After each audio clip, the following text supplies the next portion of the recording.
Hello everyone. ಇನ್ನು ಊರಿಗೆ ಬಂದಮೇಲೆ ಹೊಲ್ದ ಹತ್ರ ಹೋಗಿ ಬರೋಣ. ನಮ್ಮದೊಂದು ಪುಟ್ಟದಾಗಿ ಒಂದು ಮನೆ ರೀತಿ ಕಟ್ಟಿದ್ರು.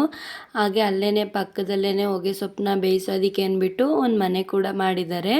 ಅದನ್ನು ನೋಡಿರಲಿಲ್ಲ ನಾನು ಕೂಡ. ಹಾಗೆ ಪ್ರಶಾಂತ್ ಅವರು, ಹಾಗೆ ನಮ್ಮ ಅತ್ತಿಗೆ ಮಗ, ನಮ್ಮ ಅಳಿಯ ಮಯ್ಯನೂ ಕೂಡ ನನ್ನ ಜೊತೆಲೇ ಬಂದಿದ್ದ.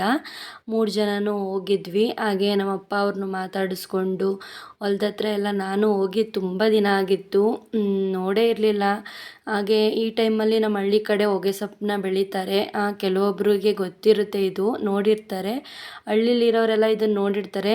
ಈ ಮನೇನ ಹೊಸ್ದಾಗಿ ಕಟ್ಟಿರೋದು ಹೊಗೆ ಸೊಪ್ಪು ಬೇಯಿಸೋದಕ್ಕೆ ಅಂತಲೇ. ಇನ್ನು ಅಪ್ಪ ಅವರು ಇಟ್ಟಿಗೆಗಳಲ್ಲಿ ಈ ರೀತಿ ಮಾಡ್ಕೊಂಡಿದ್ರು, ಮಂಚ ರೀತಿ. ಅಲ್ಲಿ ಕುತ್ಕೊಂಡು ನೋಡ್ತಾ ಇದ್ದೆ, ಏನೂ ಆಗಲ್ವಾ ಅಂದ್ಬಿಟ್ಟು. ನಮ್ಮ ಅಪ್ಪ ಅವರೆಲ್ಲ ಅದ್ರ ಮೇಲೇ ಮಲ್ಕೋತಾರಂತೆ. ಇನ್ನು ಹೊಗೆ ಸೊಪ್ಪೆಲ್ಲ ಈ ರೀತಿ ಬೆಳೆದಿದ್ದಾರೆ, ನೋಡ್ತಿರ್ಬೋದು. ಇದು ಬೇರನು. ಇದಾಗಿತ್ತು ಇವತ್ತಿನ ವ್ಲಾಗ್.